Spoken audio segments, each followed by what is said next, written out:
Aujourd'hui, le 8 janvier 2025. Première lecture. Si nous nous aimons les uns les autres, Dieu demeure en nous. Lecture de la première lettre de Saint Jean. Bien-aimés. Puisque Dieu nous a tellement aimés, nous devons, nous aussi, nous aimer les uns les autres. Dieu, personne ne l'a jamais vu. Mais si nous nous aimons les uns les autres, Dieu demeure en nous. Et, en nous, son amour atteint la perfection. Voici comment nous reconnaissons que nous demeurons en lui. Et lui en nous. Il nous a donné part à son esprit.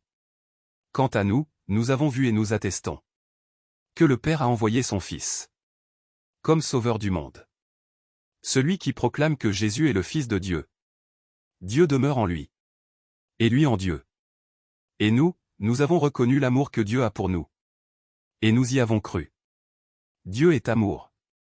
Qui demeure dans l'amour demeure en Dieu. Et Dieu demeure en lui. Voici comment l'amour atteint, chez nous, sa perfection. Avoir de l'assurance au jour du jugement.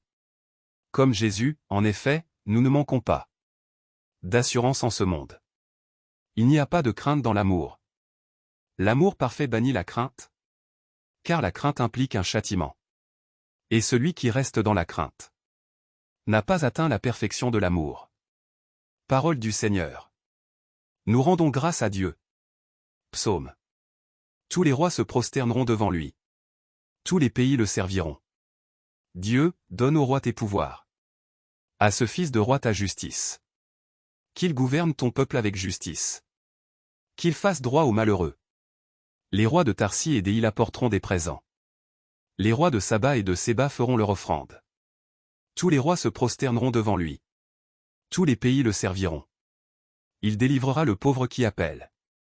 Et le malheureux sans recours. Il aura souci du faible et du pauvre. Du pauvre dont il sauve la vie. Évangile. Ils le virent marcher sur la mer. Alléluia, Alléluia. Louange à toi, Jésus-Christ.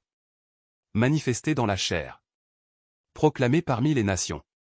Reconnu dans le monde. Alléluia. Évangile de Jésus-Christ selon saint Marc. Aussitôt après avoir nourri les 5000 hommes, Jésus obligea ses disciples à monter dans la barque et à le précéder sur l'autre rive, vers Bethsaïde, pendant que lui-même renvoyait la foule. Quand il les eut congédiés, il s'en alla sur la montagne pour prier. Le soir venu, la barque était au milieu de la mer. Et lui, tout seul, à terre. Voyant qu'il peinait à ramer, car le vent leur était contraire, il vient à eux vers la fin de la nuit, en marchant sur la mer. Et il voulait les dépasser. En le voyant marcher sur la mer, les disciples pensèrent que c'était un fantôme. Et ils se mirent à pousser des cris. Tous, en effet, l'avaient vu et ils étaient bouleversés. Mais aussitôt Jésus parla avec eux et leur dit: Confiance. C'est moi, n'ayez pas peur. Il monta ensuite avec eux dans la barque. Et le vent tomba. Et en eux-mêmes, ils étaient au comble de la stupeur, car ils n'avaient rien compris au sujet des pains. Leur cœur était endurci. Acclamons la parole de Dieu. Louange à toi Seigneur Jésus.